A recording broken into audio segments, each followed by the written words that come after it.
Welcome to Weird Facts. Before we jump in, make sure you subscribe to the channel. And hey, comment below what you'd like us to explore next.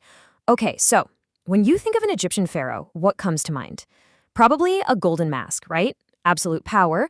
But what if I told you that for most of ancient Egyptian history, their rulers, well, they weren't even called pharaohs?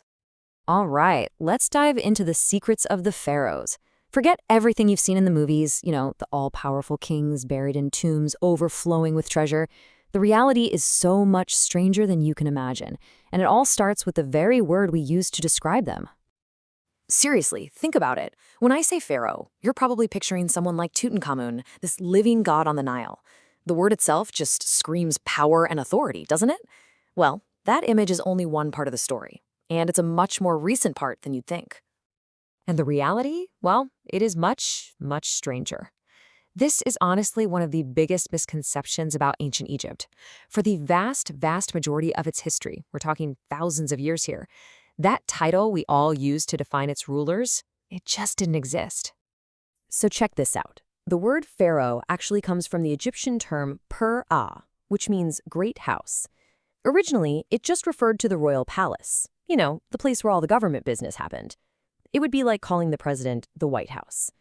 It wasn't until way late in the game, around 1200 BC, that this term for the building started being used as a title for the king himself.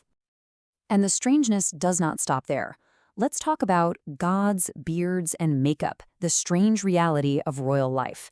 Because the pharaoh's entire public image was this incredibly detailed, carefully constructed piece of divine theater, and it came with some very peculiar customs. You have to understand that ancient Egyptian art was basically propaganda. Pharaohs were always shown as young, fit, and absolutely perfect. Why? Because they were supposed to represent the gods, and divine order is unchanging. It didn't matter one bit if the actual king was old or overweight. On the temple walls, he was forever a perfect god king. And the divine image-making gets even wilder.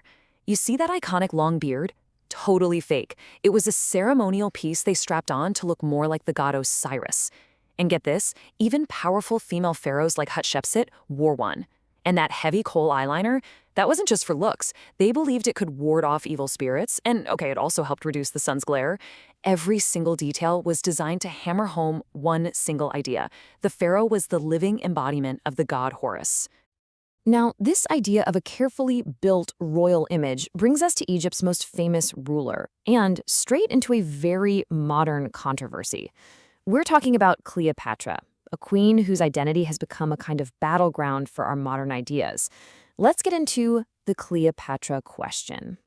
So this is the question that has absolutely exploded online recently. It's fueled documentaries, debates, and just a ton of arguments. Was Cleopatra black? On the surface, it seems like a pretty simple question. But wow, does it tap into some really deep and complicated issues about history and identity? But what if this question, the very one that everyone is fighting over, is fundamentally flawed? What if to really understand who Cleopatra was, we need to completely reframe the entire conversation? What if that's the wrong question to even be asking? To get to the bottom of this, we have to do a little mental time travel. We need to go back not just to understand Cleopatra, but to understand how people in her world even thought about identity. And here's a spoiler alert. It was nothing like how we think about it today. This section is all about race, an ancient mystery. The key concept we need here is anachronism. It's a fancy word for a pretty simple mistake that historians try really hard to avoid, projecting our modern ideas onto the past. When we apply our modern concepts of race, like black or white, to the ancient world, that is a classic anachronism. So, what do we actually know about her family tree? Well, her dad's side of the family was Macedonian Greek, descended from Ptolemy, who was one of Alexander the Great's generals. But the identities of her mother and her grandmother, that's a historical mystery.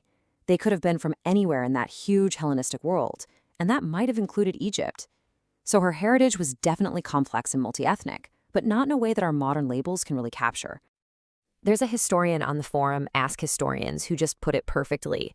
They said this, quote, "It's ahistorical to describe anyone as black in antiquity, just as it's ahistorical to describe anyone as white." That really hits the nail on the head. Those racial categories that shape so much of our world today, they were a modern invention. They just didn't exist back then.